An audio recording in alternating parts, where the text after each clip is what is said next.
பிரஜன் செஞ்ச வேலையால் big pass கிட்ட நடுராத்திரியில் வியன்னா கதறியிருக்காங்க. அவர் பிஹேவ் பண்ணுற விதமே சரியில்லை, எனக்கு ரொம்ப இன்செக்யூராக இருக்குது, ரவுடிகளையா உள்ளே அனுப்பி வச்சுருக்கீங்க, இது ஷோ தானே அப்படின்னு சொல்லி பிக் பாஸ் கிட்ட கதறியிருக்காங்க. நான் ஒரு சாதாரண ஹவுஸ்மேட்டாக தான் அவங்கக்கிட்ட போய் கேள்வி கேட்குறேன், அந்த கேள்விக்கு இந்த அளவுக்கு பிஹேவ் பண்ணணும்னு அவசியம் இல்லை அப்படின்னு சொல்கிறாங்க. காலி பண்ணிடுவேன், செஞ்சிருவேன், முடிச்சிருவேன் அப்படின்னு பிரஜன் பேசின விதம் எனக்கு ரொம்ப பயமாக இருக்குது அப்படின்னு பிக் பாஸ் கிட்ட அழாத குறையாக சொல்லியிருக்காங்க. நீங்கள் சொன்ன வார்த்தைக்கு கட்டுப்பட்டு தான் ஜெயிலுக்குள்ளே போயிருந்தேன், அதே மாதிரி தானே அவங்ககிட்டையும் போய் கேட்டேன், ஹவுஸ்மேட்டை தான் கேட்டிருந்தேன் அப்படின்னு சொல்கிறாங்க. அது மட்டும் இல்லாமல் சாண்ட்ராவோட முகத்திரையும் கிழிச்சிருப்பாங்க பிக் பாஸ் கிட்ட.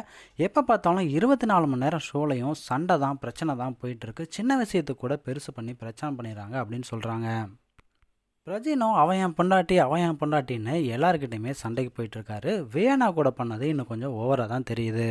இதுக்காகவே பிரஜனுக்கு ரெட் கார்டு கொடுக்க கூட வாய்ப்பு இருக்குது. இதை பற்றின உங்களோட கருத்துக்களை கமெண்ட்ஸ் பாக்ஸில் ஷேர் பண்ணுங்கள்.